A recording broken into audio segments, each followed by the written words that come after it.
Narito ang kwento ng isang VP sa Pilipinas, si Daniel, 24 taong gulang, mula sa probinsya ng Quezon. Nangingibang bayan siya sa United Kingdom, Linway, at doon, sa eroplano, nakilala niya ang isang dayuhang babae. Pagdating sa airport, bigla siyang hinawakan sa kamay ng babae at sinabing asawa niya si Daniel sa ex-boyfriend nito. Ano kaya ang buong kwento? Pakinggan natin hanggang matapos. Sa mga hindi pa nakasubscribe, mag-subscribe na kayo, mga kaibigan. Enjoy! Narinig pa rin ang malabong huni ng mga manok. Pagdilat ng mata ni Daniel kinabukasan, ang sariwang hangin sa probinsya ng Quezon ay tila humihila sa kanya upang manatili sa higaan. Ngunit hindi ordinaryong araw iyon. Araw iyon ng pamamaalam. Ang araw kung kailan kailangan niyang lisanin ang kanyang lupang sinilangan para magtrabaho sa Vicky, isang bansang hindi niya kailanman naisip na mapupuntahan. Sa hapagkainan, nakahanda na ang simpleng almusal na inihanda ng kanyang nanay, kanin, pritong bangus, at paborito niyang adobo. Tahimik na nakaupo ang kanyang tatay, nakatingin sa labas ng bintana, tila hindi kayang tingnan ang kanyang anak na lalaki na malapit ng lumayo. Daniel, kumain ka ng marami. Doon, hindi mo tiyak kung may pagkain na kasing sarap ng luto ng nanay mo, sabi ng kanyang nanay, pilit na pinipigilan ang luha. Umiti ng mapakla si Daniel. Opo, Nay. Huwag kayong mag-alala. Magiging maayos lang ako doon, sagot niya, pilit na nagpapakatatag. Sa loob-loob niya, pakiramdam niya ay masikip ang kanyang dibdib. Alam niyang ang kanyang paglisan ang tanging paraan upang matulungan ang ekonomiya ng pamilya. Ang sahod mula sa kanyang trabaho sa isang restaurant sa VE ay maaaring magbayad ng utang ng pamilya, matrikula ng kanyang kapatid, at maayos ang bahay na nagsisimula ng masira sa paglipas ng panahon. Kinabukasan, kakaiba ang pakiramdam sa bahay. Ang kanyang ate, si Rina, ay dumating din mula sa bahay ng kanyang biyenan upang ihatid si Daniel sa airport. Ang kanyang kapatid na si Tonyo, na nasa junior high school pa lang, ay patuloy na nakatingin kay Daniel na mailuhang namumuo sa mata.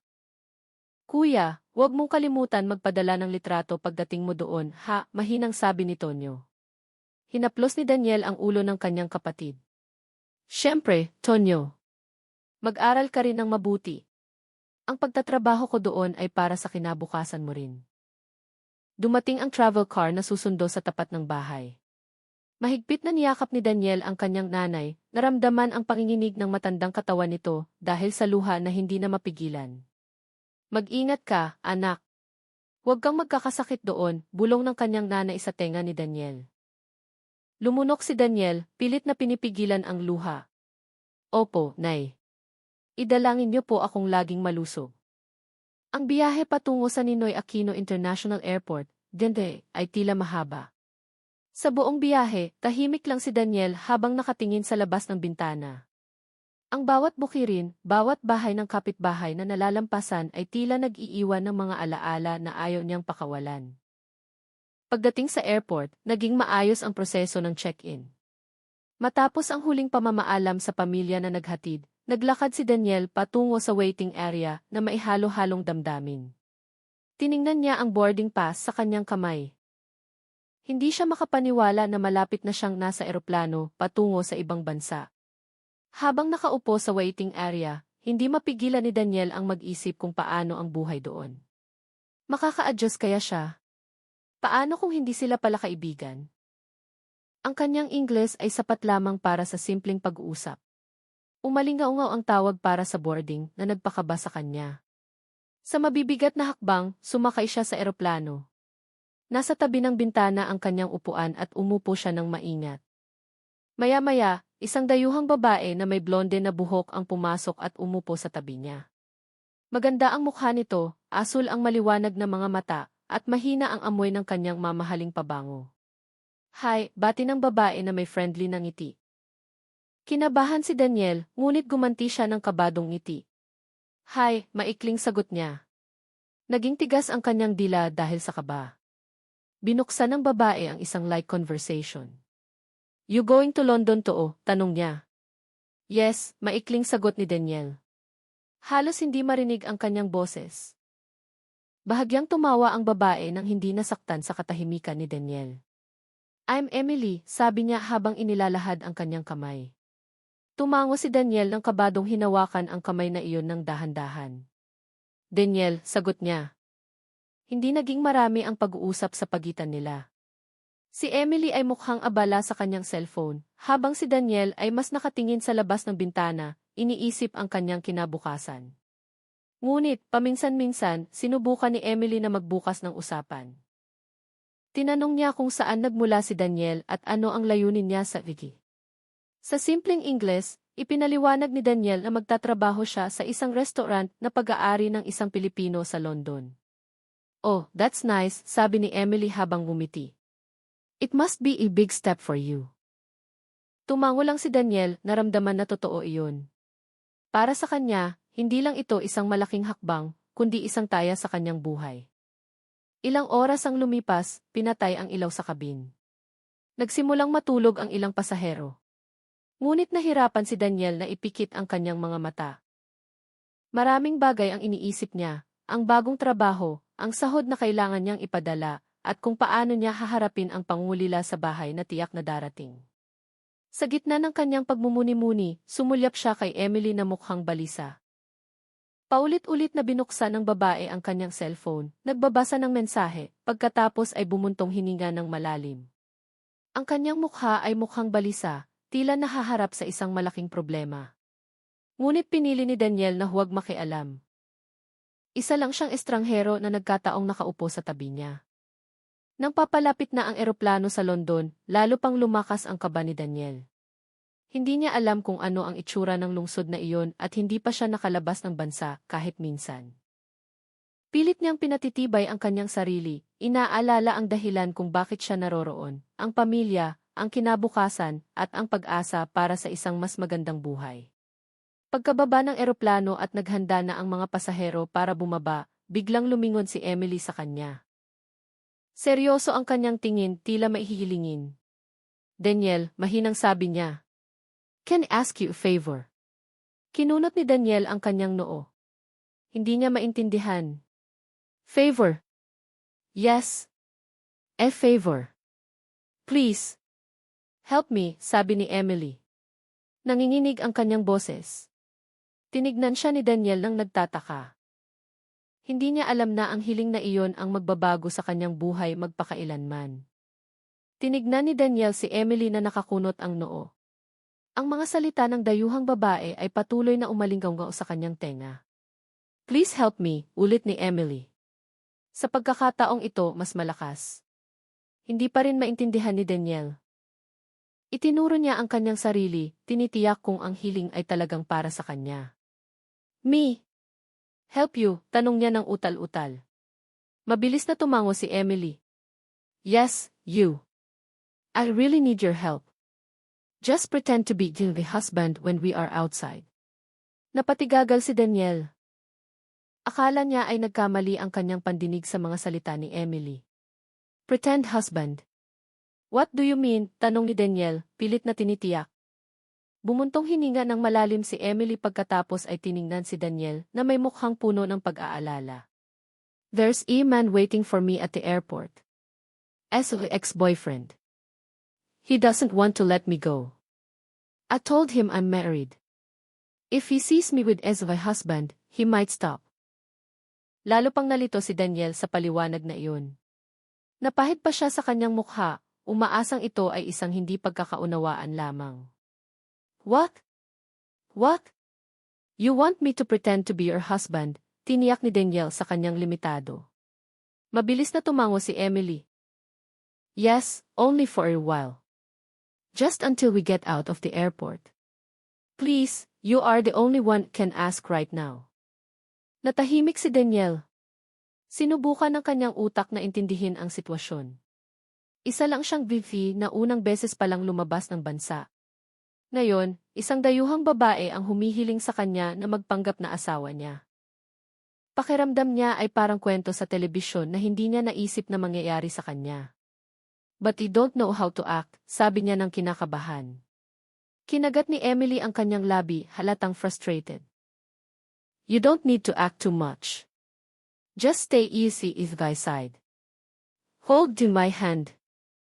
Look confident. That's all. Please, Daniel, I don't want any trouble with him. Lumunok si Daniel. Gusto niyang tumanggi. Pakiramdam niya ay masyadong komplikado ang lahat. Ngunit nang makita niya ang mga mata ni Emily na talagang natatakot, lumambot ang kanyang puso. Alright, mahinang sabi ni Daniel. But just in the airport. Okay. Nagbago ang ekspresyon ng mukha ni Emily sa kaluwagan agad. Yes. Just in the airport. Thank you so much, Daniel. Really? Thank you. Sa wakas, tuluyang huminto ang eroplano at nagsimulang lumabas ang mga pasahero. Tumayo si Daniel. Nanghina ang kanyang tuhod. Hindi mapakali ang kanyang puso. Hindi lang siya kinakabahan dahil unang beses niyang tumapak sa Vicky, kundi dahil kailangan niyang gampanan ang isang papel na hindi niya kailanman naisip. Sa pasilyo patungo sa imigrasyon, naglakad si Emily sa tabi niya. Paminsan-minsan, binibigyan siya ng babae ng maikling instruksyon. Just stay close. Don't look nervous. He's very good at reading faces, mahinang sabi niya. Tumango si Daniel. Pilit niyang inayos ang kanyang paghinga, ngunit pakiramdam niya ay may mabigat na nakadagan sa kanyang dibdib. Naging maayos ang proseso ng imigrasyon. Nagtanong lang ng ilang simpleng tanong ang opisyal, pagkatapos ay naglagay ng selyo sa kanyang pasaporte. Pagkatapos nito, naglakad sila patungo sa arrival area, kung saan naghihintay ang lahat ng mga bagong dating na pasahero. Doon, abala ang kapaligiran. Maraming tao ang may dalang mga karatula, naghihintay sa kanilang pamilya o kaibigan. Lumingon si Daniel sa kaliwa at kanan, sinusubukang alamin kung sino ang tinutukoy ni Emily. Daniel, bulong ni Emily. Bigla, tense ang kanyang boses. He's here. Hindi pa nakakatanong si Daniel, isang matangkad na lalaki na may brown na buhok ang lumapit. Gwapo ang kanyang mukha, ngunit malamig at matalim ang kanyang ekspresyon. Mabilis na lumapit ang lalaki sa kanila.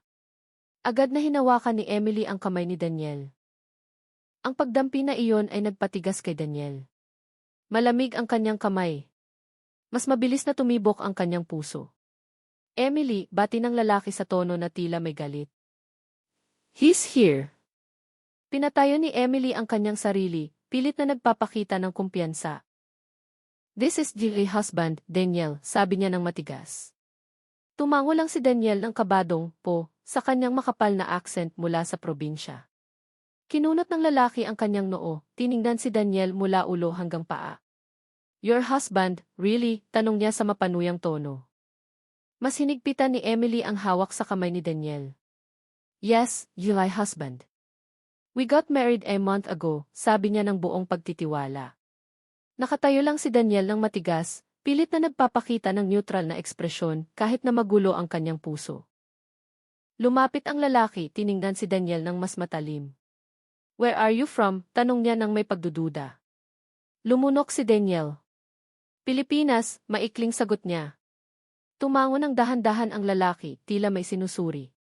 Interesting, bulong niya sa mapanuyang tono. Pagkatapos ay hinila ni Emily si Daniel ng dahan-dahan. Let's go, mabilis na sabi niya pagkatapos ay lumayo mula sa lalaki. Sinundan siya ni Daniel, nararamdaman pa rin ang paninigas at pagkalito. Pagkalabas nila sa airport at nakarating sa isang mas tahimik na lugar, sa wakas ay binitawan ni Emily ang kanyang kamay. Bumuntong hininga siya ng malalim, tila kalalabas lang mula sa isang tensyonadong sitwasyon. Thank you, Daniel, sabi niya ng buong puso. I know it was weird and uncomfortable, but you helped me a lot. Tumango lang si Daniel. Okay lang, mahinang sagot niya. Kahit na mabilis pa rin ang tibok ng kanyang puso, ngumiti ng bahagya si Emily. I owe you dinner sometime as a thank you. Hindi alam ni Daniel kung ano ang sasabihin. Nagkibit balikat lang siya, pilit na nagpapakita ng kalmado, kahit na puno pa rin ang tanong ang kanyang isip.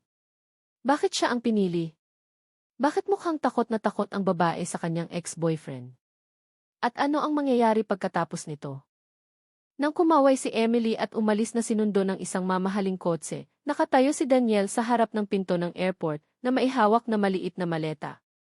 Lumingon siya sa paligid, sinusubukang maintindihan na nasa ibang bansa na talaga siya. Sa gitna ng pagod at pagkalito, isang bagay ang hindi niya makalimutan, ang lamig sa kamay ni Emily nang hawakan niya kanina. Hindi niya alam kung bakit nanatili ang pakiramdam na iyon doon, tila nagmamarka ng simula ng isang bagay na hindi pa niya lubos na maintindihan. Ang mga hakbang ni Daniel ay tila mabigat habang sinusundan niya si Emily palabas ng arrival gate. Ang kanyang mga mata ay abala sa pagtingin sa paligid, pilit na sinasaulo ang malawak at modernong kapaligiran ng Heathrow Airport. Ngunit hindi niya maitatanggi ang tensyon na bumabayo sa kanyang dibdib. Mahigpit pa rin ang hawak ni Emily sa kanyang kamay, tila natatakot ang babae na pakawalan siya. Stay calm, bulong ni Emily sa mahina ngunit matigas na boses. Don't look nervous. Lalo pang pinakaba ng mga salitang iyon si Daniel. Mabigat ang kanyang paghinga. Malamig na pawis ang bumasa sa kanyang palad. Gusto niyang sabihin na hindi siya bagay para sa ganitong pagpapanggap, ngunit hindi lumabas ang mga salitang iyon. Ang tunog ng papalapit na mga hakbang ang pumigil sa kanyang pag-iisip. Isang matangkad na lalaki na nakasuot ng maayos na suit ang lumapit sa kanila. Matigas ang kanyang mukha, matalim ang kanyang tingin, at puno ng kumpiyansa ang kanyang mga hakbang. Pagkakita kay Emily, lumitaw ang isang mapanuyang ngiti sa mukha ng lalaki. Emily, sabi niya. Mabigat at puno ng pressure ang kanyang boses. Mas hinigpitan ni Emily ang hawak sa kamay ni Daniel na ikinagulat ng bahagya ng probinsyano. Ryan, sagot ni Emily nang walang emosyon. What are you doing here? Tinaas ni Ryan ang kanyang kilay. I came. I wanted to talk. Looks like you've been busy, sabi niya habang sumusulyap kay Daniel. Pilit na iniiwas ni Daniel ang kanyang tingin, ngunit tinusok siya ng tingin ni Ryan. Naramdaman niya kung paano siya sinuri ng lalaki mula ulo hanggang paa. And this is, tanong ni Ryan. Puno ng pagdududa ang kanyang boses. Tinaas ni Emily ang kanyang baba, pilit na nagpapakita ng tiwala. If my husband, Daniel. Huminto ang mundo ng saglit para kay Daniel. Ang salitang husband na binanggit ni Emily ay malinaw na nagpatibok ng mabilis sa kanyang puso. Bahagya siyang yumuko, pilit na tinatakpan ang kanyang kaba. Mas matagal na tiningnan ni Ryan si Daniel, tila sinusukat kung mailalabas niya ang kasinungalingan ni Emily sa isang tingin. Husband. Ha, malamig na bulong niya. Where are you from? Dahan-dahang itinaas ni Daniel ang kanyang mukha, pilit na nagpapakatatag. Pilipinas, maikling sagot niya sa makapal na accent ng probinsya. Pinikit ni Ryan ang kanyang mga mata. Pilipinas, ulit niya, tila kinu-question ang katotohanan. Interesting choice, Emily. Very unexpected. Mas hinigpitan ni Emily ang hawak sa kamay ni Daniel, tila gustong igiit ang kanyang kasinungalingan. Daniel is my husband. We met a month ago and we got married. That's all you need to know, Ryan, matigas na sabi niya. Sinungitan ni Ryan. Married? Do you really think I'm that stupid, Emily?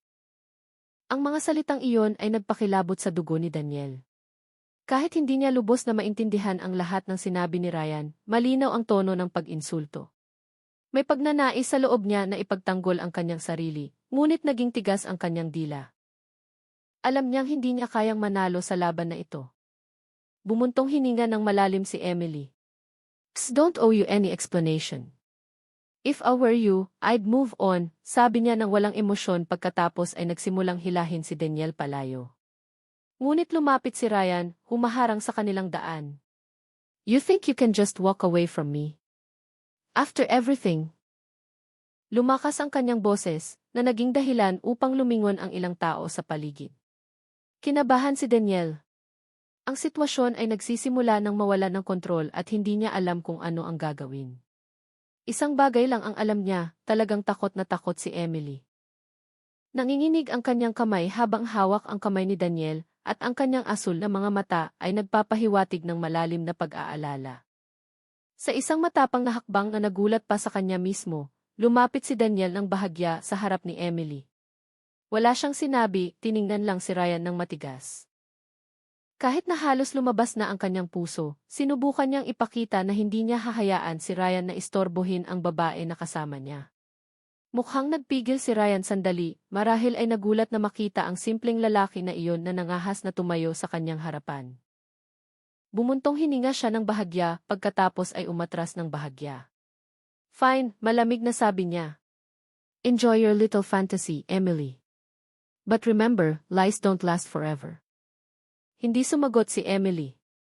Hinila niya si Daniel palayo, dumaan sa karamihan hanggang sa makarating sila sa exit ng airport. Sa labas, agad silang sinalubong ng malamig na hangin ng London na tumago sa balat ni Daniel na hindi pa sanay. Pagdating nila sa isang mas tahimik na sulok, binitawan ni Emily sa wakas ang hawak sa kanyang kamay. Tumayo siya na nakatalikod kay Daniel, yumuko at huminga ng malalim. Ayos ka lang ba? Mahinang tanong ni Daniel. Narinig ang pag-aalinlangan sa kanyang boses. Lumingon si Emily, umiti ng mahina. Ako ang dapat magtanong diyan sa iyo. Patawarin mo ako, Daniel. Nadadamay ka pa sa gulo na ito. Umiling lang si Daniel. Okay lang, maikling sagot niya. Kahit na mabilis pa rin ang tibok ng kanyang puso, ayaw niyang gawing mas awkward ang sitwasyon. Tinitigan ni Emily si Daniel ng matagal, may bahid ng pagkakasala at pasasalamat sa kanyang mga mata. Salamat talaga. Hindi ko alam ang gagawin ko kung wala ka. Umiti lang si Daniel. Nakatulong lang, utal-utal niyang sabi, dahil nahihirapan siyang bumuo ng pangungusap sa Ingles. Umiti ng bahagya si Emily pagkatapos ay tumango. Mas marami kang naitulong kaysa sa alam mo. Maya-maya, isang mamahaling kotse ang huminto sa harap nila. Lumabas ang driver na nakasuot ng itim na suit at binuksan ang pinto para kay Emily. Tiningnan muli ng babae si Daniel. Salamat, Daniel. At sana magkita tayong muli. May utang akong hapunan sa iyo, sabi niya habang umiti ng bahagya. Tumango lang si Daniel, hindi alam ang sasabihin. Nakatayo siya doon, nakatingin sa kotse na lumalayo hanggang sa maging isang maliit na tuldok na lang sa malayo. Saka lang bumuntong hininga ng malalim si Daniel. Lahat na nangyari ay tila isang kakaibang panaginip. Unang beses pa lang niyang tumapak sa Vicky at kailangan na niyang magpanggap na asawa ng isang mayaman na dayuhan. Sa nag-aalangan na hakbang, hinila ni Daniel ang kanyang maleta palabas ng airport area. Kailangan pa niyang maghanap ng bus patungo sa maliit na flat kung saan siya titira, simulan ang kanyang buhay bilang isang thief. Ngunit sa kanyang isip, malinaw pa rin ang imahe ng asul na mata ni Emily at ang mainit na hawak ng kanyang kamay kanina. Sa gitna ng pagod at lamig ng hangin sa London, hindi alam ni Daniel na ang maikling pagkikita na ito ay simula pa lang ng isang mahabang kwento na magpapabago sa kanyang buhay magpakailanman. Ang kapaligiran ng London kinagabihan ay kakaiba sa inaakala ni Daniel.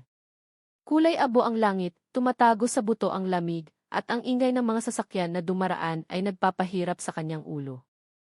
Hawak ang maliit na maleta, nakatayo siya ng awkward sa bus stop malapit sa Heathrow Airport. Sinusubukang basahin ang mga karatula na lahat ay nakasulat sa Ingles. G2, G3, ano ito? Bulong niya nang nagtataka. Sinubukan niyang alalahanin ang mga tagubilin na ibinigay ni Kuya Dante, ang may-ari ng restaurant na magiging boss niya sa Vicky. Sumakay ka ng bus number 285, bumaba sa Hounslow. May susundo sa iyo doon. Ganoon ang mensahe na ipinadala sa WhatsApp. Pagkatapos ng ilang minutong paghihintay, dumating sa wakas ang isang pulang double-decker bus.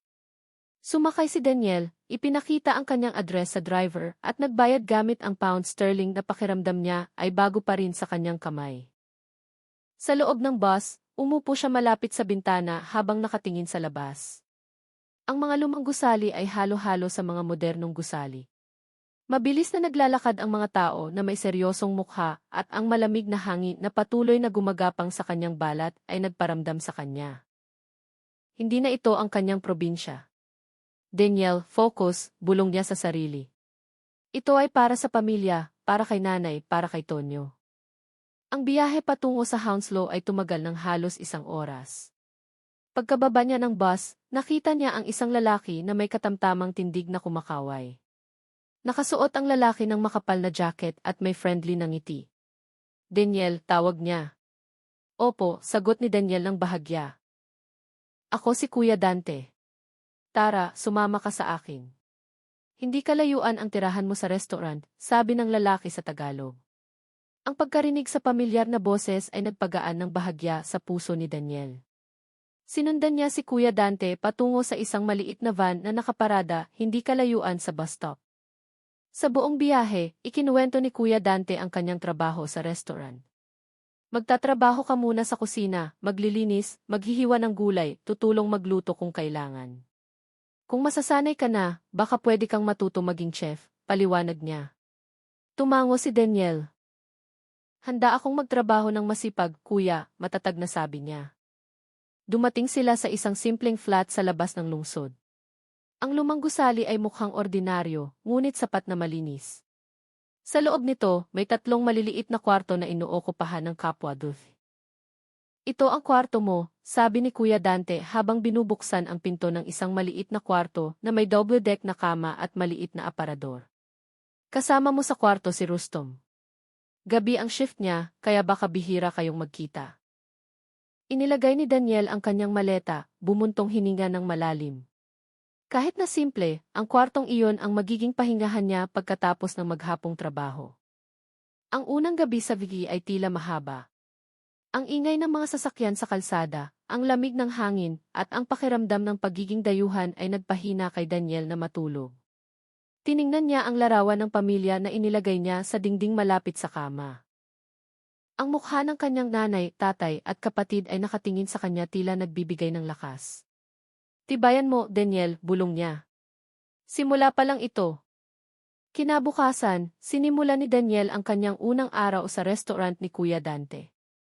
Ang maliit na restaurant ay nasa isang mataong lugar malapit sa istasyon ng tren. Ang amoy ng lutong Pinoy ay agad na sumalubong sa kanya pagkabukas ng pinto. Tulungan mo muna ako sa kusina, sabi ni Kuya Dante habang iniaabot ang isang apron. Ang unang trabaho ni Daniel ay simple. Maglinis ng mesa, maghugas ng pinggan, maghiwa ng gulay, at tumulong maghanda ng mga sangkap ng luto. Kahit na simple, nakakapagod ang trabaho. Ngunit hindi nagreklamo si Daniel. Alam niyang kailangan niyang patunayan na maaasahan siya. Magtrabaho ka ng masipag, ha? Mamaya, kung mas magaling ka na sa Ingles, baka pwede kang tumulong magserbisyo sa mga customer, sabi ni Kuya Dante habang tinatapik ang kanyang balikat. Ang mga unang araw ay nakakapagod. Madalas na nagkakapaso ang kamay ni Daniel dahil sa trabaho sa kusina at masakit ang kanyang mga paa dahil kailangan niyang tumayo ng ilang oras. Ngunit sa tuwing dumadating ang pagod, lagi niyang naaalala ang dahilan kung bakit siya naroroon. Ang utang ng pamilya na kailangan bayaran, ang matrikula ni Tonyo, at ang kagustuhang ayusin ang bahay. Tuwing gabi pagkatapos ng trabaho, madalas na umuupo si Daniel sa kanyang kwarto, nakatingin sa cellphone, nagpapadala ng balita sa kanyang pamilya sa pamamagitan ng voice message. Nay, nagsimula na po akong magtrabaho. Masarap po ang lugar, mabait ang boss. Idalangin niyo po akong laging malusog, ha, ganoon ang kanyang boses na laging nanginginig dahil sa pangungulila. Ilang linggo ang lumipas, nagsimula nang masanay si Daniel sa ritmo ng kanyang buhay sa Vigi. Nagsimula na siyang kabisaduhin ang daan patungo sa restaurant, nagsimula nang maglakas loob na bumili ng pang-araw-araw na pangangailangan sa supermarket, at nagsimula na ring mag-practice ng Ingles sa mga friendly na customer. Isang gabi pagkatapos isara ang restaurant, umupo si Kuya Dante kasama si Daniel sa kusina. Mabilis kang matuto. Gusto ko ang sipag mo, sabi ni Kuya Dante habang humihigop ng kape. Ngumiti ng tipid si Daniel. Gusto ko lang po magtrabaho ng maayos, kuya. Para mas mabilis akong makapagpadala ng pera sa bahay. Tumango si Kuya Dante.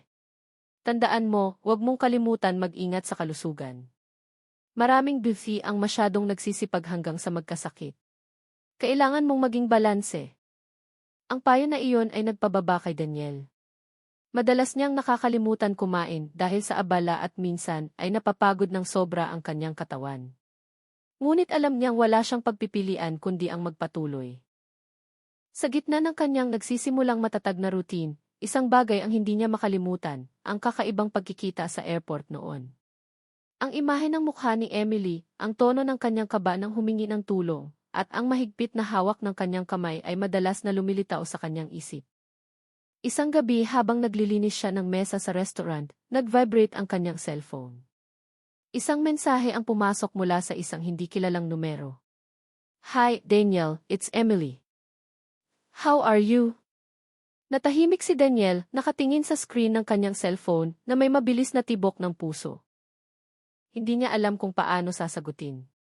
Sa wakas, sa kanyang limitadong Ingles, sinagot niya, "I'm fine, working." "You?"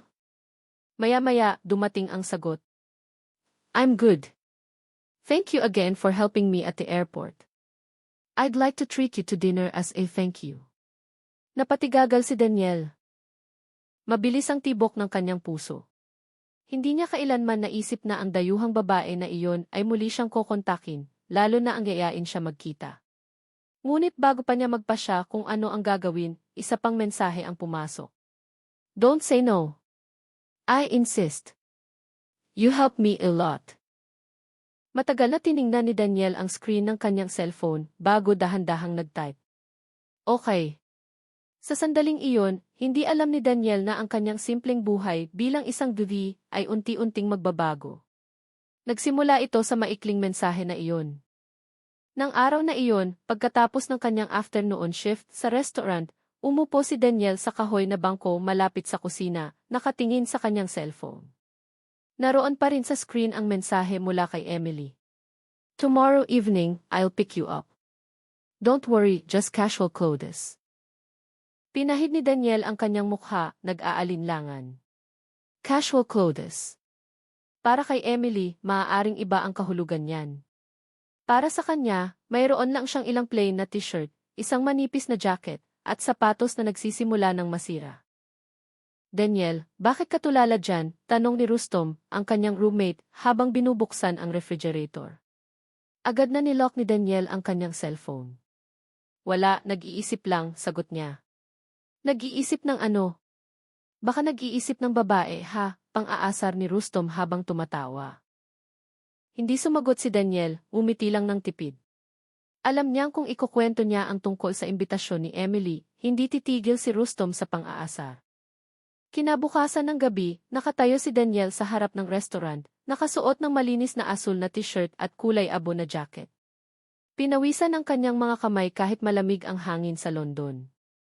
Lumingon siya sa paligid, takot na mapansin. Maya-maya, isang itim na mamahaling kotse ang huminto sa harap niya. Binaba ang bintana ng kotse, nagpakita si Emily na may mainit na ngiti. "Hi, Daniel, get in," bati niya. Lumunok si Daniel, binuksan ang pinto ng kotse ng nag-aalinlangan, pagkatapos ay umupo sa pasahero seat. Ang amoy ng pabango na pareho sa eroplano ay lalo siyang pinakaba. "You look nice," sabi ni Emily habang sumusulyap sa kanya. Tumango lang si Daniel ng awkward. "Salamat," maikling sabi niya, halos hindi marinig ang kanyang boses. Ang biyahe patungo sa sentro ng lungsod ay naging awkward. Sinubukan ni Emily ng ilang beses na mag-umpisa ng usapan, tinatanong kung paano ang trabaho ni Daniel at kung paano ang pakiramdam niya sa di. Sa kanyang limitadong Ingles, sinagot ni Daniel ng totoo hanggat maaari. "I'm still learning," mahinang sabi niya. "Work hard for family." Tumango si Emily, malambot ang kanyang ekspresyon. "That's admirable. Not many people would be as brave as you moving so far from home." Ang restaurant na pinuntahan nila ng gabing iyon ay malayo sa restaurant na pinagtatrabahuhan ni Daniel. Ang malabong ilaw, ang mga mesa na may puting tablecloth, at ang friendly na waiter ay nagparamdam sa kanya na hindi siya nabibilang sa parehong mundo. "Don't worry," sabi ni Emily habang ngumiti.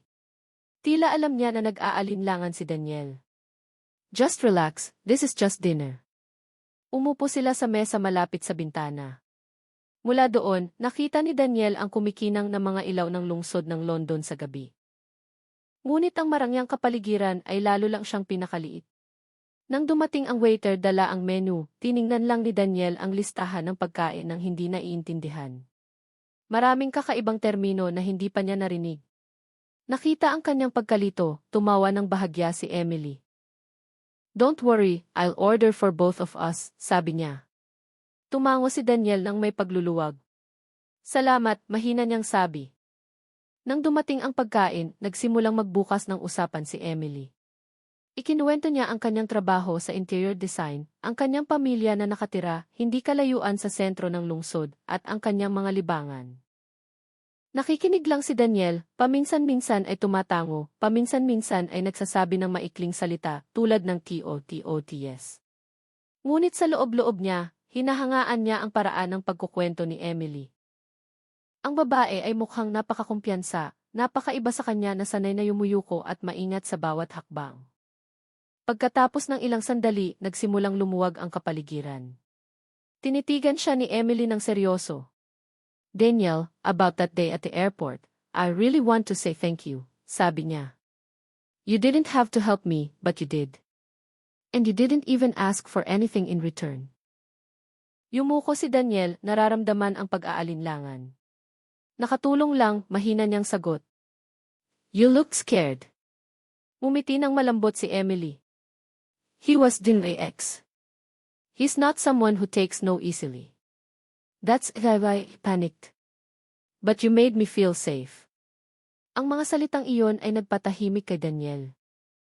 Ang salitang safe na binanggit ni Emily ay paulit-ulit na umalinggaw sa kanyang ulo. Hindi niya kailanman naramdaman na siya ay isang taong makakaprotekta kahit kanino. Ngunit para kay Emily, ang kanyang simpleng kilos at tapang sa airport ay malaki ang ibig sabihin. Salamat, sabi ni Emily muli. Sa pagkakataong ito, may tapat na tingin. Tumango lang si Daniel, hindi alam ang sasabihin. Nang gabing iyon pagkatapos ng hapunan, inanyayahan ni Emily si Daniel na maglakad-lakad sandali sa tabi ng Thames River. Ang malamig na hangin ay tumusok sa balat, ngunit ang kumikinang na tanawin ng lungsod ay nagpadama ng init sa kapaligiran. Gusto mo ba dito? Tanong ni Emily habang naglalakad sa tabi niya. Tiningnan ni Daniel ang ilog na kumikinang sa ilaw ng mga poste. Maganda, maikling sagot niya. Lumingon si Emily, pinansin ang kanyang inosente at bahagyang pagod na mukha. Alam mo, iba ka, biglang sabi niya. Kinunot ni Daniel ang kanyang noo. Iba? Karamihan sa mga tao ay puno ng sarili. Ngunit ikaw, tahimik ka, tapat. Nakakapresko, paliwanag niya. Hindi alam ni Daniel ang sasabihin. Yumuko lang siya, pilit na tinatakpan ang pamumula ng kanyang mukha. Nang huminto ang kotse sa harap ng flat kung saan nakatira si Daniel, muling naging awkward ang kapaligiran. Lumingon si Emily sa kanya, umiti, salamat sa pagdating, Daniel. Sana ay nag-enjoy ka, sabi niya. Tumango ng dahan-dahan si Daniel. Opo, salamat sa hapunan, sabi niya sa mahinang boses. Umiti ng mas malapad si Emily. Sana magawa natin ito muli minsan, sabi niya pagkatapos ay kumaway bago umandar ang kanyang kotse. Nakatayo si Daniel sa harap ng flat, nakatingin sa kotse hanggang sa mawala ito sa kurbada. Kakaiba ang tibok ng kanyang puso. Hindi niya maintindihan ang pakiramdam na iyon. Alam niya lang nakakaiba ang gabing iyon. Sa loob ng kwarto, si Rustom na kalalabas lang sa night shift, ay tiningnan siya ng may pagdududa. Saan ka galing, Daniel? Bakit mabango? Baka may babae ha, pang-aasar niya. Umiling lang si Daniel habang umiti ng bahagya pagkatapos ay humiga sa kama. Walang emosyon siyang nakatingin sa kisam ng kwarto, habang ang kanyang isip ay puno ng imahe ni Emily. Ang kanyang ngiti, ang kanyang tingin, at ang mga salitang "You made me feel safe" ay patuloy na umuulit sa kanyang ulo. Sa unang pagkakataon, mula nang tumapak sa Vicky, naramdaman ni Daniel na may kakaiba. Isang bagay na nagpatibok sa kanyang puso, ngunit nagpakaba rin. Dahil alam niyang hindi simpleng pakiramdam iyon. Ang mga araw pagkatapos ng hapunan na iyon ay hindi naging karaniwan para kay Daniel. Sa tuwing nagriring ang kanyang cellphone, agad na bumibilis ang tibok ng kanyang puso. Umaasa na may mensahe mula kay Emily. Sa una, maikli lang ang mga mensahe. Good morning, Daniel. Don't forget to eat. Hope your shift went well. Stay warm. It's getting colder these days. Sapat na ang mga simpleng mensahe na iyon upang humiti si Daniel ng mag-isa.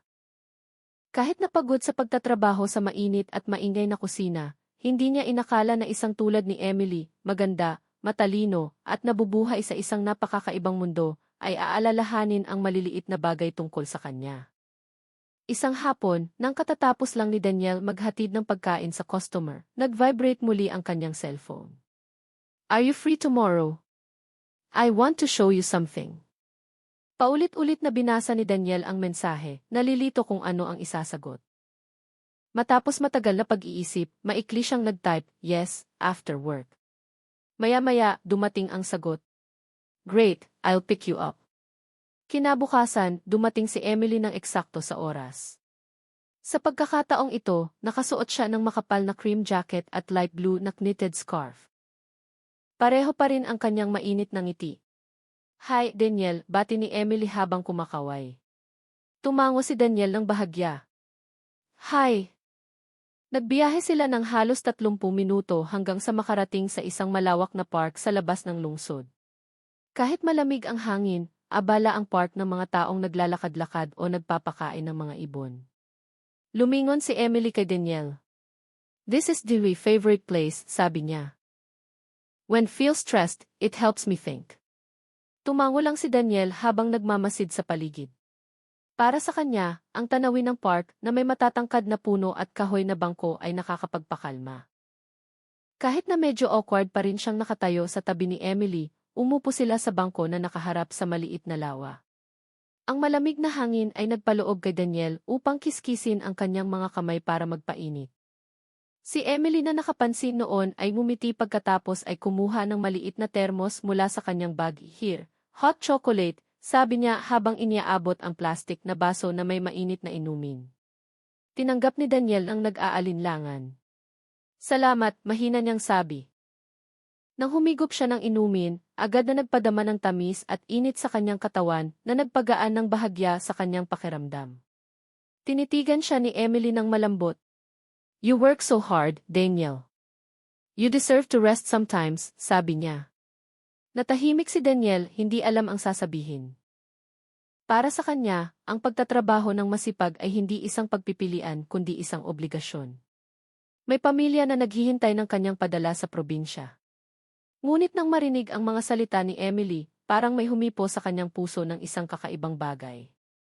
Matapos ang ilang sandali ng katahimikan, nagsimulang magkwento si Emily.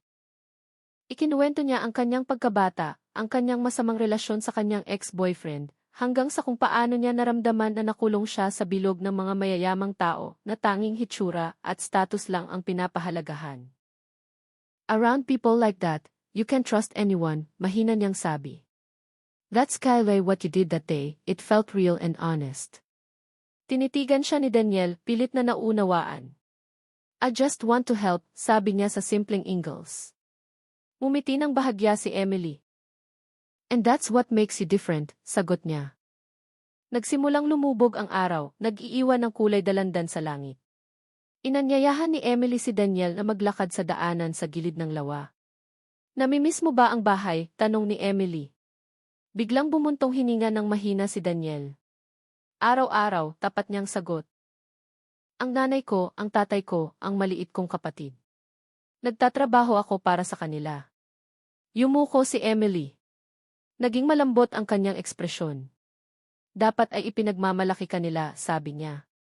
Hindi sumagot si Daniel, tiningnan lang ang tahimik na ibabaw ng lawa. Sa loob-loob niya, nagtatanong siya kung maiintindihan ng kanyang pamilya ang nararamdaman niya ngayon. Ang kakaibang pakiramdam na lumalaki sa tuwing humingiti sa kanya si Emily. Ang biyahe pa uwi ng gabing iyon ay tahimik, ngunit hindi na awkward. Paminsan-minsan ay sumusulyap si Emily kay Daniel, tila gustong sabihin ang isang bagay, ngunit pinipigilan. Sa harap ng flat, maikling nagpasalamat si Daniel bago bumaba ng kotse. Ngunit nang malapit na niyang isara ang pinto, pinigilan siya ng boses ni Emily. Daniel, tawag niya. Lumingon si Daniel. Opo. Tinitigan siya ni Emily.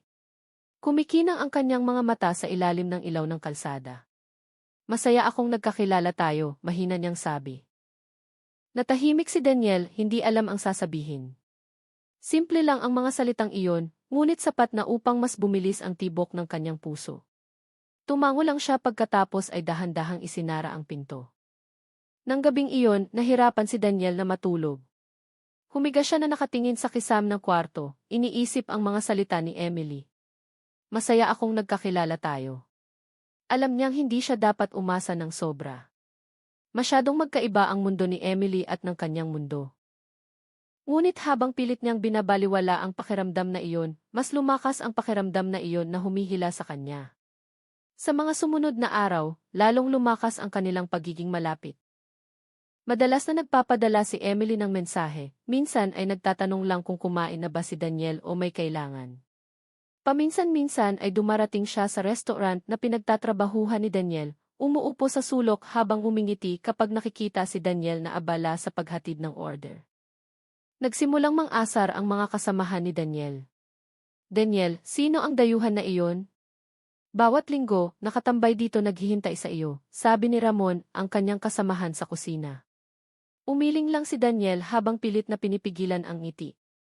Kaibigan lang, maikling sagot niya. Kahit alam ng kanyang puso, hindi lang kaibigan si Emily. Isang gabi, inanyayahan siya ni Emily sa isang maliit na event sa bahay ng kanyang kaibigan. Tumanggi si Daniel sa simula, takot na isipin na hindi siya karapat-dapat. Ngunit nagpumilit si Emily. Kaibigan kita, matigas niyang sabi. Gusto kong nandoon ka. Sa wakas ay pumayag si Daniel. Sa event na iyon, muli siyang nakaramdam na parang estranghero. Mabilis magsalita ang mga tao sa Ingles na may accent na nahihirapan siyang intindihin habang maihawak na wine glass. Ngunit sa tuwing nagsisimulang makaramdam ng pagiging dayuhan si Daniel, lalapitan siya ni Emily, tatanungin kung ayos lang ba siya at dadalhin siya sa isang mas tahimik na sulok. Okay lang, Daniel, malambing niyang sabi. Manatili ka lang malapit sa akin. At ang mga salitang iyon ay hindi niya alam kung bakit nagpadama ng seguridad kay Daniel. Nang gabing iyon habang pauwi sila, malakas ang ulan. Sa loob ng kotse, tahimik ang kapaligiran, tanging tunog ng ulan lang ang naririnig. Lumingon si Emily sa kanya pagkatapos ay mahinang nagsalita, halos bumubulong. Daniel, you make me feel like can be myself. No pretending, no pressure, just me. Lumunok si Daniel, hindi alam ang sasabihin. Tiningnan lang niya ang labas ng bintana, pilit na pinapakalma ang tibok ng kanyang dibdib. Ngunit sa loob-loob niya, alam niyang hindi na lang ito paghanga. Nagsimula na siyang magkagusto kay Emily, talagang nagkagusto sa kanya, at iyon ang nagpakaba sa kanya. Takot dahil alam niyang ang kwentong ito ay maaaring hindi magtapos tulad ng isang masayang fairy tale. Ang mga araw ni Daniel ay lalong naging kakaiba. Sa tuwing nagriring ang kanyang cellphone, mas mabilis na bumibigat ang kanyang puso. Umaasa na mensahe iyon mula kay Emily. Sa tuwing nakikita niya ang puting kotse ni Emily na humihinto sa harap ng restaurant, ang kanyang katawan ay agad na napupuno ng kaba at saya. Ngunit sa likod ng kaligayahan na iyon, may takot na unti-unting lumalaki. Alam ni Daniel na ang nararamdaman niya ay hindi na lang paghanga. Talagang nahulog ang loob niya kay Emily at iyon ang nagpalito sa kanya. Paano kaya ang isang ordinaryong Vivi na tulad niya ay maaaring makasama ang isang babaeng tulad ni Emily, maganda, matalino at mula sa isang mayamang pamilya? Isang gabi pagkatapos ng kanyang shift, umupo si Daniel ng mag-isa sa kanyang maliit na kwarto. Tiningnan niya ang cellphone sa kanyang kamay. Paulit-ulit na binubuksan at isinasara ng kanyang mga daliri ang kanilang pag-uusap. Binabasa muli ang mga mensahe na ipinadala ni Emily. I'm glad we met, don't work too hard. Okay, you're different, Daniel. In a good way.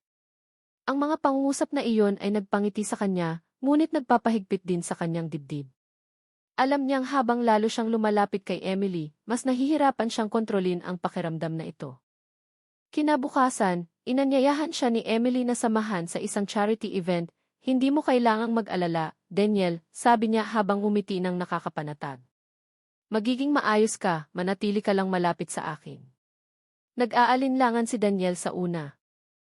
Naramdaman niya na hindi siya karapat-dapat na makasama sa mga taong nakasuot ng maayos at mayaman. Ngunit nagpumilit si Emily sa kanyang malambot na paraan. Sa wakas ay pumayag siya. Sa event na iyon, muli siyang nakaramdam na parang estranghero. Nakatayo siya sa sulok ng silid na nakasuot ng simpleng kamiseta na hiniram niya mula sa kanyang kasamahan. Mabilis magsalita ang mga tao sa paligid niya sa Ingles na may mayamang accent na nahihirapan siyang intindihin. Ilang tao ang tumingin sa kanya ng kakaiba. May bumubulong-bulong, may nagtataas lang ng kilay. Sinubukan ni Daniel na baliwalain iyon, ngunit masikip ang kanyang dibdib. Tila napansin ni Emily ang kanyang kaba, lumapit siya sa kanya habang ngumiti. Ayos ka lang ba? Bulong niya. Tumango ng mahina si Daniel. Opo, maraming tao lang, utal-utal niyang sagot. Tumawa ng bahagya si Emily pagkatapos ay hinawakan ang kanyang braso. Tara, ipapakilala kita sa ilang kaibigan, sabi niya. Ngunit hindi lahat ay friendly. Isang lalaki na nakasuot ng itim na suit, na tila matagal nang kakilala ni Emily, ang lumapit sa kanila na may mapanuyong tingin. Emily, malamig niyang bati. At sino ito? Ang driver mo? Yumuko si Daniel, pilit na pinipigilan ang kahihiyan. Ngunit kalmado namang sumagot si Emily, hindi, kaibigan ko siya. Isang napakabuting kaibigan. Ang mga salitang iyon ay nagpatahimik kay Daniel, ngunit nagpadama rin ng init sa kanyang dibdib. Ngunit alam din niya na ang mundo ni Emily ay puno ng ganoong klaseng pagpapababa. Isang mundo na hindi niya pag-aari. Pagkatapos ng event, bumalik sila sa kotse. Mukhang galit si Emily, mahigpit ang hawak niya sa manibela. Patawarin mo ako, Daniel, bigla niyang sabi. Dahil sa pananalita niya sa iyo ng ganoon. Umiling ng mabilis si Daniel. Okay lang, mahina niyang sabi. Sanay na ako doon. Lumingon si Emily, tiningnan siya na may matang puno ng pagkakasala. Hindi ka dapat masanay dyan. Karapat-dapat kang respetuhin, Daniel, ng lahat. Hindi sumagot si Daniel. Tiningnan lang niya ang labas ng bintana, pilit na binabaliwala ang halo-halong pakiramdam sa kanyang dibdib. Nang gabing iyon, pagdating sa harap ng kanyang flat, maikling nagpasalamat si Daniel. Ngunit bago pa siya bumaba, pinigilan ni Emily ang kanyang kamay. Daniel, mahina niyang tawag. Lumingon si Daniel at sa unang pagkakataon, nakita niya si Emily na nakatingin sa kanya na may ibang mga mata. Mga mata na malambot ngunit puno ng pag-aalinlangan. Alam mo, mahinang sabi ni Emily. Minsan ay mas komportable ako sa iyo kaysa sa iba. Ang mga salitang iyon ay nagpatibok ng mabilis sa puso ni Daniel. Gusto niyang sabihin ang isang bagay, gustong ipahayag ang kanyang nararamdaman, ngunit naging tigas ang kanyang mga labi. Tumango lang siya pagkatapos ay bumaba ng kotse ng walang imik. Sa mga sumunod na araw, sinubukan ni Daniel na panatilihin ang distansya. Sinadya niyang sagutin ang mga mensahe ni Emily nang mas matagal o tanggihan ang mga imbitasyon na magkita na may dahilan na overtime sa trabaho. Hindi dahil ayaw niyang magkita, kundi dahil takot siya. Takot na lalong mahulog, takot na lalong masaktan. Ngunit hindi si Emily ang tipo ng tao na madaling sumuko. Isang hapon habang nagpapahinga si Daniel sa likod ng restaurant, biglang lumitaw si Emily. Bakit mo ako iniiwasan, Daniel? Tanong niya na may tono ng pagkabigo. Nagulat si Daniel, hindi niya inakala na darating si Emily. Yumuko siya, iniiwasan ang kanyang tingin. Abala ako, mahina niyang sagot. Yumiling si Emily. Hindi. Mas higit pa roon. Sabihin mo sa akin ang totoo. Bumuntong hininga ng malalim si Daniel. Emily, ang iyong mundo at ang aking mundo. Hindi pareho, utal-utal niyang sabi. Ayaw kong maging problema para sa iyo. Tinitigan siya ni Emily ng matagal, tila sinusubukan niyang unawain ang kanyang damdamin. Pagkatapos ay lumapit siya at mahinang sinabi, Daniel, wala akong pakialam sa mga mundo. Ang pakialam ko ay sa iyo. Ang mga salitang iyon ay nagpatahimik kay Daniel. Sa isang sandali, naramdaman niya na ang lahat ng pader na itinayo niya ay gumuho na lang. Mula ng araw na iyon, hindi na kayang itanggi ni Daniel ang kanyang nararamdaman. Nagsimula na niyang tanggapin na talagang nagkagusto siya kay Emily, marahil ay higit pa roon. Ngunit sa likod ng kaligayahan na iyon, nanatili ang takot. Alam niyang ang realidad ng buhay ay hindi kasing dali ng damdamin. Bawat gabi ay iniisip niya ang mga masasamang posibilidad. Paano kung malaman ng kanyang pamilya at hindi sumang-ayon? Paano kung tanggihan siya ng mundo ni Emily? Paano kung pansamantala lang ang lahat ng ito at sa huli ay iwanan siya ni Emily? Ang mga kaisipang iyon ay bumabagabag. Ngunit sa tuwing kumingiti sa kanya si Emily, tila nawawala ang lahat ng takot na iyon. Napalitan ng isang mainit na pakiramdam na mahirap niyang ipaliwanag. Isang gabi habang malakas ang ulan, nagpadala si Emily ng mensahe.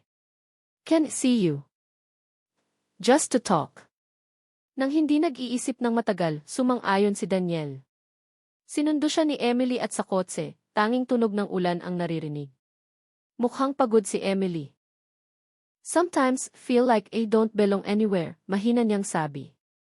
With SV family, with SV social friends, I feel like a stranger. But with you, Daniel, I feel home. Ang mga salitang iyon ay tumusok sa puso ni Daniel. Gusto niyang sabihin na pareho din ang nararamdaman niya. Ngunit ang mga salitang iyon ay nanatili lang sa kanyang puso. Nang gabing iyon, hindi sila nag-usap ng marami, umupo lang silang dalawa, tahimik, hinahayaan ang ulan na maging saksi sa mga hindi nasabing damdamin. Sa kanyang maliit na kwarto, bago matulog, tiningnan ni Daniel ang kisame at bumuntong hininga ng malalim. Alam niyang hindi na makakaatras ang kanyang puso. Talagang mahal niya si Emily. At kahit alam niyang hindi magiging madali ang daan sa hinaharap, hindi niya kayang lokohin ang kanyang sarili. Nagpasya na ang kanyang puso. Ang mga tahimik na araw ay nagsimulang maging marupok. Lalong lumapit si Daniel at Emily. Madalas silang magkasama.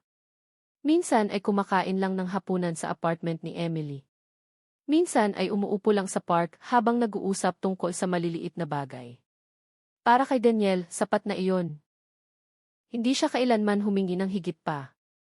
Ang makita lang si Emily nang umiti, marinig ang kanyang tawa, o makakuha lang ng maikling mensahe mula sa kanya ay nagpaparamdam na mahalaga ang kanyang araw. Ngunit ang katahimikan na iyon ay hindi nagtagal. Ang problema na matagal nang iniisip ni Daniel nang tahimik ay dumating sa wakas, bumagsak sa kanya ng walang awa. Isang hapon pagkatapos ng trabaho, umuwi si Daniel sa maliit na flat na inuupahan niya kasama ang dalawa pang beef. Pagkapasok niya, nakita niyang patuloy na nagri-ring ang kanyang cellphone. Dose-dosenang mensahe ang pumasok mula sa mga hindi kilalang numero. Daniel, buksan mo ang social media mo. Nasa lahat ng dako ang pangalan mo, sigaw ng isa sa kanyang mga kaibigan, si Rustom, na may hawak na cellphone habang ipinapakita ang isang online news article. Kinunot ni Daniel ang kanyang noo. Anong balita? Nagtataka niyang tanong. Itinaas ni Rustom ang kanyang cellphone. Ipinapakita ang larawan ni Emily na magkahawak ang kamay kay Daniel sa isang cave. Ang pamagat ng artikulo ay matalim. Anak ng British conglomerate na huling nag-iisa sa misteryosong Pilipino. Tila huminto sa pagtibok ang puso ni Daniel. Ano ito? Bulong niya nang hindi makapaniwala. Tinapik ni Rustom ang kanyang balikat. Ito ang problema. Tingnan mo ang mga komento. Maraming nagtatanong kung sino ka. May nagsasabing sikat ka lang. Tiningnan ni Daniel ang screen na nanginginig ang mga kamay. Malinaw ang mga larawan. Kinuha sila ng lihim habang hawak ni Emily ang kanyang kamay, habang nakaupo silang dalawa, kahit habang nagtatawanan sila, lahat ay naipublish. Maya-maya, nagring muli ang kanyang cellphone. Sa pagkakataong ito, lumitaw ang pangalan ni Emily sa screen. Nag-aalinlangan, sinagot ito ni Daniel. Daniel, I'm so sorry, narinig ang boses ni Emily na natataranta. The press found out. Someone followed us. Please, don't panic. I'll handle this. Hindi makapagsalita si Daniel ng marami. Emily, anong mangyayari ngayon? Mahina niyang tanong. Maraming ingay, tapat na sagot ni Emily. Pero tiwala ka sa akin, poprotektahan kita mula doon. Kahit sinubukan ni Emily na pakalmahin siya, hindi nawala ang takot ni Daniel. Alam niya ang kanyang posisyon. Isa lang siyang migranteng manggagawa. Ang eskandalo na ito ay maaaring magdulot ng masamang epekto, hindi lang kay Emily, kundi pati na rin sa kanya. Kinabukasan, lalong lumaki ang problema. Ilang mamamahayag ang nagsimulang dumating sa restaurant na pinagtatrabahuhan ni Daniel. Paulit-ulit silang nagtanong. Totoo bang ikaw ang boyfriend ni Emily Hamilton? Paano kayo nagkakilala?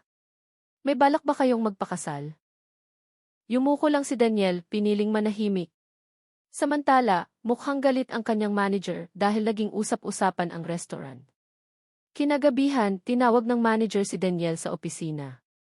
Daniel, ayaw kong makagambala ang personal na problema sa negosyo, malamig niyang sabi. Kung patuloy na darating ang mga mamamahayag, baka kailangan kong isipin na bawasan ang iyong oras ng trabaho. Tumango lang si Daniel.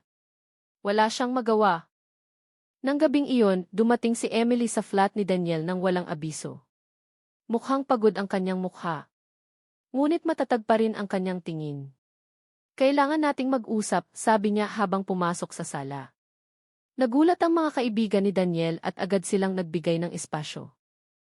Emily, kasalanan ko ito, sabi ni Daniel na nanginginig ang boses. Ayaw kong maging sanhi ng problema para sa iyo. Tinitigan siya ni Emily ng matalim. Daniel, tigilan mo ang paninisi sa sarili mo. Hindi mo ito kasalanan. Sila ang lumalabag sa linya. Pero Emily, tumaas ang boses ni Daniel. Nakita mo mismo kung paano ako hinahamak ng mga tao. Sinabi nilang nakikisakay lang ako. Nahihiya ako. Natahimik sandali si Emily pagkatapos ay lumapit. Lumambot ang kanyang boses. Daniel, huwag kang maniwala sa sinasabi nila. Ang importante ay ang nararamdaman ko para sa iyo. Ang mga salitang iyon ay nagpahirap sa dibdib ni Daniel. Gusto niyang maniwala kay Emily, ngunit mas malaki ang kanyang takot.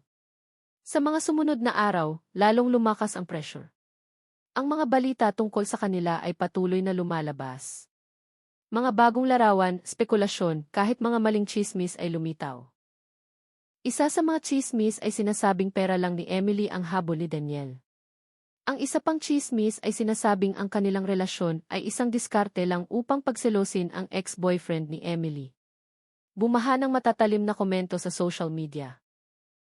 May nanghahamak kay Daniel, may nang-iinsulto sa kanyang status bilang migranteng manggagawa. Naramdaman ni Daniel na nakakulong siya. Nagsimula siyang bihira lumabas kahit umiiwas na sa mga tawag ni Emily. Isang gabi, dumating muli si Emily. Kumatok siya sa pinto ng flat ni Daniel nang paulit-ulit hanggang sa wakas ay binuksan ni Daniel ang pinto. Bakit mo ako iniiwasan, Daniel? Tanong ni Emily. Narinig ang sakit sa kanyang boses. Yumuko si Daniel. Emily, hindi ako bagay para sa iyo.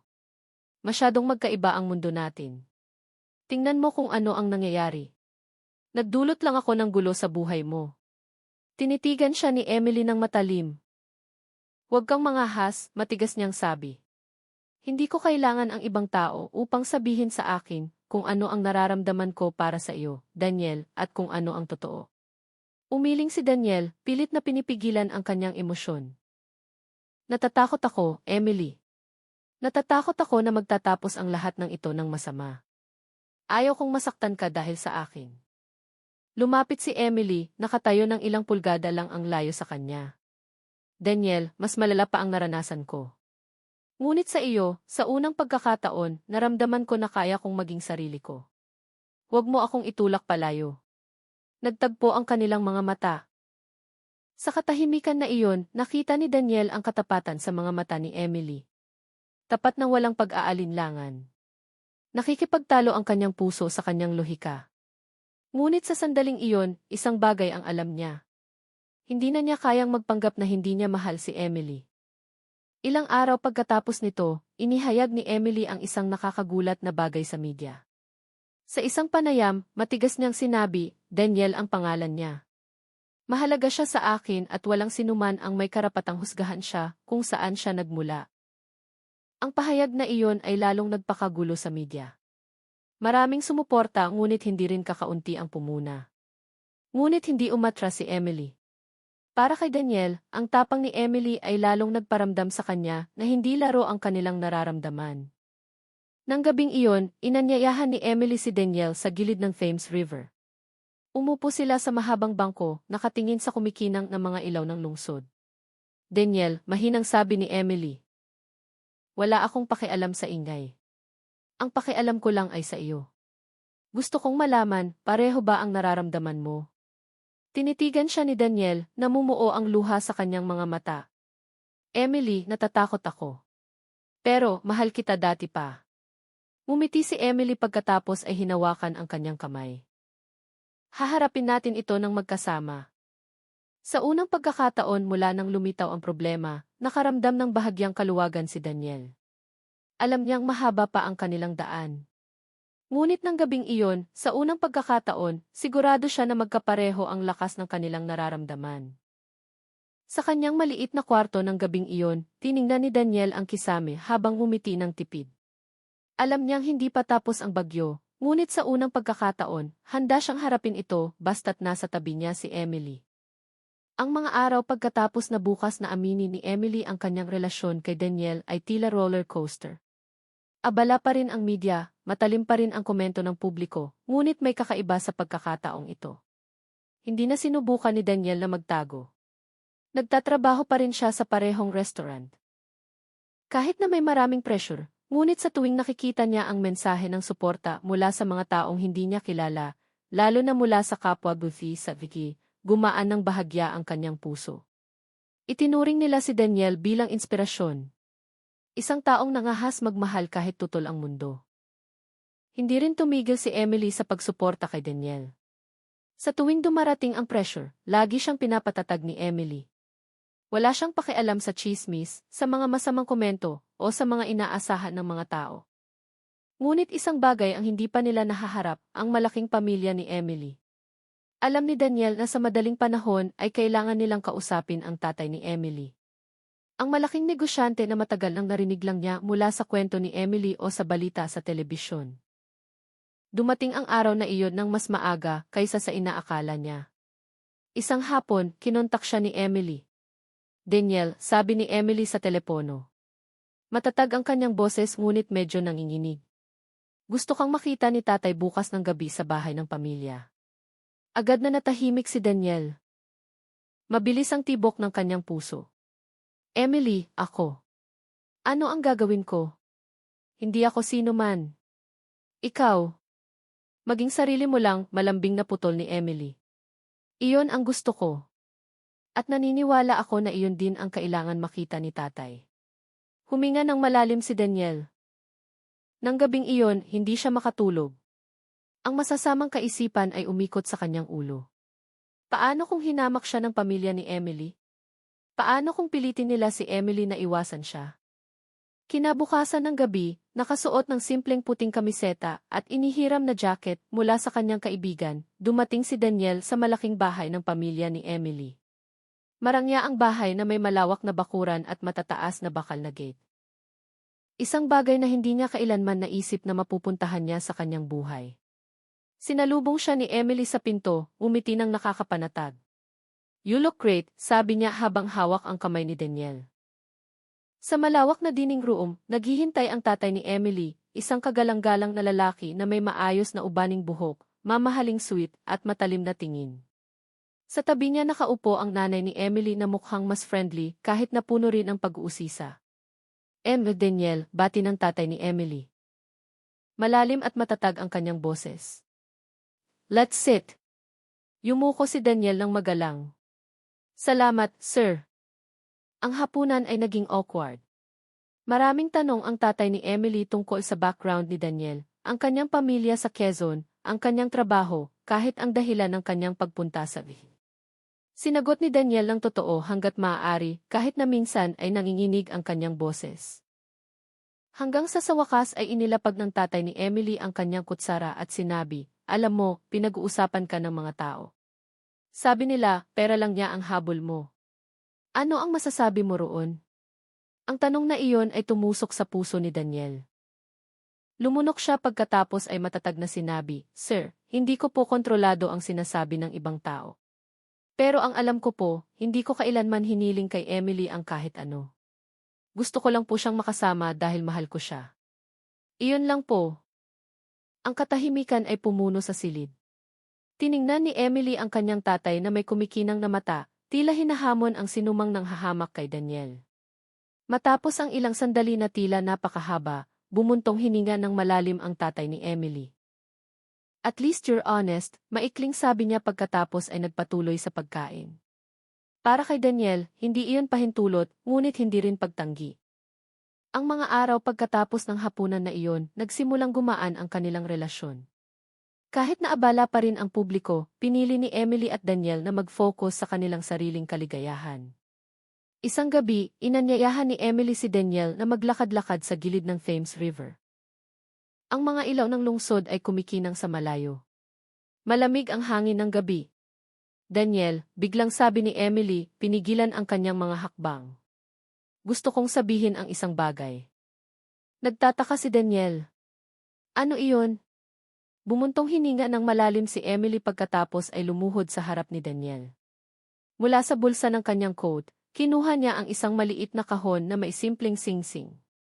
Daniel, sabi niya. Medyo nanginginig ang kanyang boses, ngunit puno ng tiwala. Wala akong pakialam sa sinasabi ng mundo. Ang alam ko ay mahal kita. Gusto kong gugulin ang buhay ko sa iyo. Pakakasalan mo ba ako? Napatigagal si Daniel. Masikip ang kanyang dibdib, mainit ang kanyang mga mata. Hindi niya kailanman naisip na isang babaeng tulad ni Emily. Maganda, matalino, at mula sa isang malaking pamilya ay magpo-propose sa kanya ng ganoon katapat. Emily, halos hindi lumabas ang kanyang boses. Sigurado ka ba? Ako. Ako ay isa lang. Umiling ng mabilis si Emily. Hindi, Daniel. Ikaw ang lalaking mahal ko. Iyon lang ang mahalaga. Bumuhos ang luha sa pisngi ni Daniel. Nanginginig ang kanyang mga kamay, tumango siya.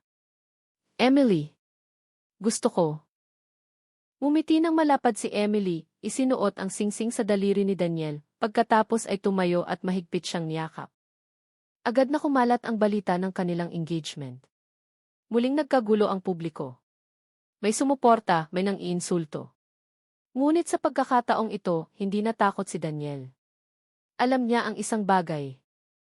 Pinili siya ni Emily hindi dahil sa pamimilit, hindi dahil sa nagkataon, kundi dahil sa tunay at tapat na pagmamahal. Ang pamilya ni Emily, kahit sa simula ay nag-aalinlangan, unti-unting tinanggap si Daniel. Inanyayahan pa nga ng tatay ni Emily si Daniel na mag-usap ng pribado isang hapon. Daniel, sabi niya, nakatingin sa kanya ng seryoso. Hindi ko lubos na maintindihan ang nakikita niya sa iyo, ngunit ang ngiti niya kapag nasa paligid ka ay sapat na. Huwag mo siyang bigyan sa pagpili sa iyo. Tumango si Daniel ng matatag. Pangako ko po, sir, aalagaan ko si Emily habang buhay. Ang mga sumunod na araw ay napuno ng paghahanda sa kasal. Kahit na simple, nagpumilit si Emily na imbitahan ang pamilya ni Daniel mula sa Quezon. Para sa pamilya ni Daniel, ito ay isang kaligayahan na hindi nila inakala na makita ang kanilang anak na magpakasal sa isang babae na ganoon kamahal sa kanya. Sa araw ng kasal, nang nakatayo si Daniel sa simpleng altar, habang nakatingin kay Emily na papalapit na nakasuot ng simpleng puting damit, ngunit elegante, halos hindi siya makapaniwala na totoo ang lahat ng ito. Dati, isa lang siyang probinsyanong binata na nakikipagsapalaran sa ibang bansa. Ngayon, nakatayo siya sa tabi ng babae na mahal siya nang walang pakialam sa status, yaman o pinagmulan. Nang sabihin ng pari, ikaw ba, Daniel, tatanggapin mo ba si Emily bilang iyong asawa? Matatag na sumagot si Daniel. Opo. Pinalakpakan at pinatunog ng kagalakan ang silid. Ngumiti si Emily habang mahigpit na hawak ang kanyang kamay. Nang gabing iyon sa balkonahe ng hotel kung saan sila nagstay, tiningnan ni Daniel ang langit ng gabi habang yakap si Emily mula sa likod. Salamat, Emily, mahina niyang bulong. Lumingon si Emily, umiti ng malambot. Para saan? Para sa pagmamahal sa akin. Kahit ako mismo ay nag-aalinlangan sa pagmamahal sa sarili ko. Umiling si Emily, tiningnan siya ng puno ng pagmamahal. Daniel, karapat-dapat kang mahalin at maswerte ako dahil pinayagan mo akong mahalin ka. Umiti si Daniel, namumuo ang luha ng kaligayahan sa kanyang mga mata. Sa unang pagkakataon sa kanyang buhay, talagang naramdaman niya na umuwi na siya.